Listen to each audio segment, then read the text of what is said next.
представляю московскую кумыкскую организацию Кумуклар. Мы тюркский народ, как вы знаете, но сегодня я буду говорить не только о кумыках. Дело в том, что у нас уже, можно сказать, сложилась определенная традиция в Москве делать общие проекты не только в своем кумыкском сообществе, но и вместе с Карачаево-Балкарской, крымско-татарской, ногайской и с московскими татарами, как было уже отмечено. Мы делали кумыки часы как в татарском доме, и очень много народу пришло, не только кумыков, но и татар в том числе. Это было довольно интересно и весело. Сегодня я хотел бы, в силу того, что я был проинформирован, что мероприятие посвящено языковым правам, я в свою очередь довольно долго занимаюсь языковыми правами в части международных конвенций, которые обеспечивают защиту национальных меньшинств в части их языковых прав. Сегодня мне хотелось бы сначала обрисовать некую ситуацию, которая сложилась с кумыкским, ногайским, карачаево-балкарским и крымско-татарскими языками, а затем поговорить о конкретных инструментах, которые могли бы помочь для развития, для сохранения и развития наших родных языков. Я заранее отмечу, что для меня, как для социолингвиста и человека, который интересуется лингвистикой не в последнюю очередь, я рассматриваю тюркские языки так или иначе как вариации, литературные нормы, разные литературные нормы одного языка, особенно российские тюрки, особенно те тюрки, которые являются мусульманами. И Гаяр Ага может подтвердить, когда мы делали языковые конкурсы в ходе кумыки часы в татарском доме, очень часто слова угадывали, кумыкские слова угадывали не сами кумыки, а московские татары, поэтому язык у нас действительно очень похожий. Если говорить о том, где распространены языки, о которых я говорил, это прежде всего Республика Дагестан, где представлен кумыкский, это самый большой тюркский язык не только в Дагестане, но и на Северном Кавказе. В Дагестане также представлен ногайский язык и представлен на юге Дагестана около 130 тысяч носителей азербайджанского языка, который значительно отличается от литературной нормы азербайджанского языка и больше тяготеет к кыпчакским традициям. Кумыкский, мы скажем чуть позже, на самом деле это не совсем в чистом виде кыпчакский язык.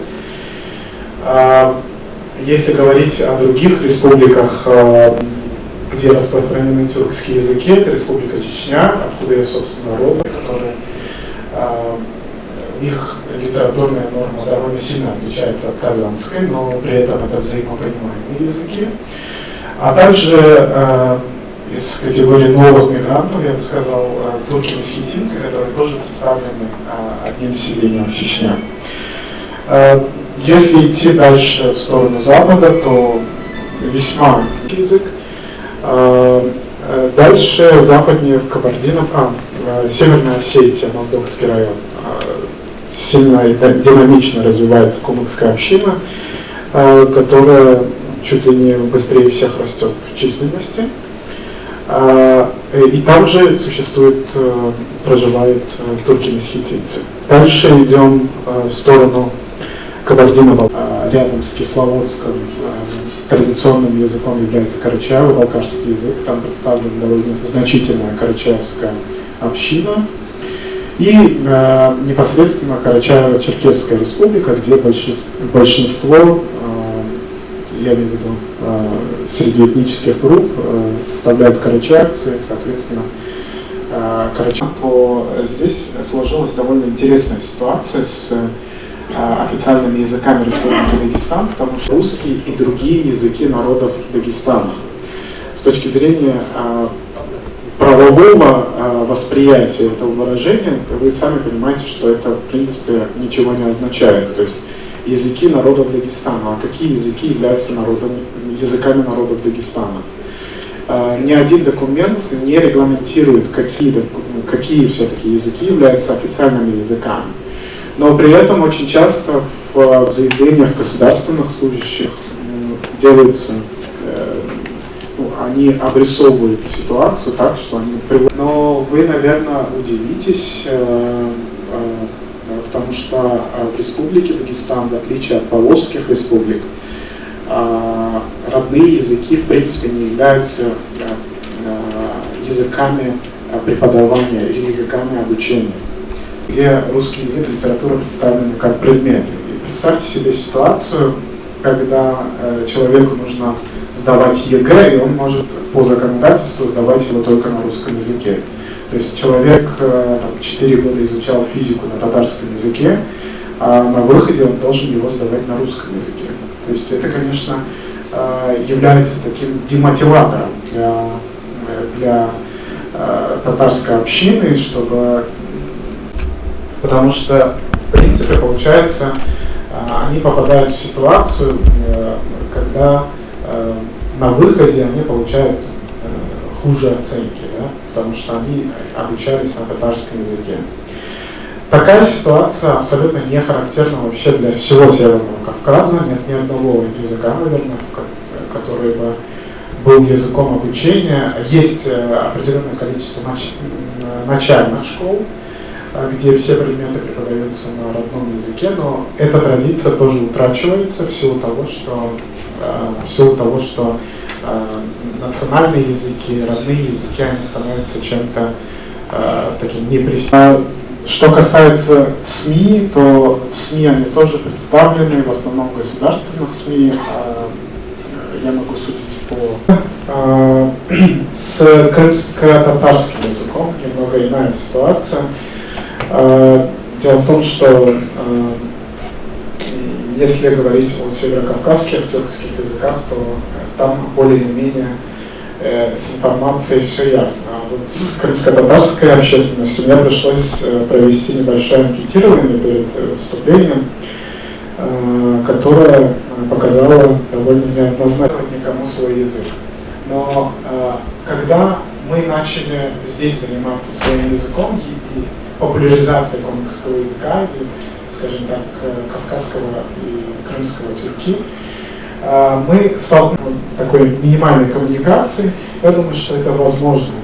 И таким образом, с течением времени, вот эта вот полоса, она так или иначе может рассматриваться как зона влияния определенного языка, определенной культуры. Но при этом это делается не навязчиво, это не навязывается со стороны государства. Это делается при помощи мотивационных моментов. И вот вы можете пролистать слайды, и вы увидите, как этот регион может поменяться с точки зрения языка. Дальше.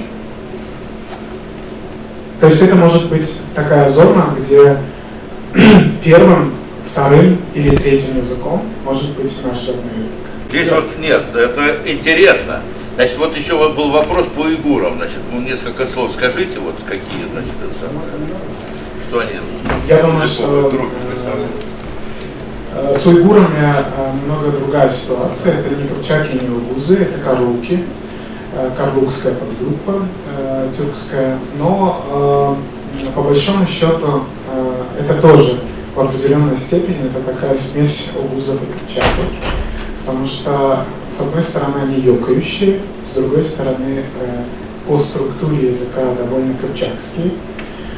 И в этом смысле, в принципе, уйгурский язык понятен. Но я часто общаюсь с уйгурами. Я вообще общаюсь со всеми, не только с тюрками, но с тюрками, как правило, на родном языке, потому что если мы не будем использовать родной язык, то другие уж тем более не будут использовать его. Мы должны подавать пример другим, и показывать, что как это хорошо говорить на своем языке, чтобы они тоже. Но что касается уйгур, там, конечно, безумная просто ситуация, потому что там даже не столько с языковыми правами, то есть до этого еще люди не дошли, у них там дискриминация по религиозному принципу очень часто в Китае. Нет, но здесь вопрос по языку, как по языку. Потому что там, если в политику удариться, Ну, по языку я не знаю, что говорить еще. Я обозначил, куда он относится. Спасибо, да. Сейчас мы попросим Ахмеда Саттара, вопросы там потом. Значит, он торопится на съемки. Большое спасибо, Несколько слов. дорогой наш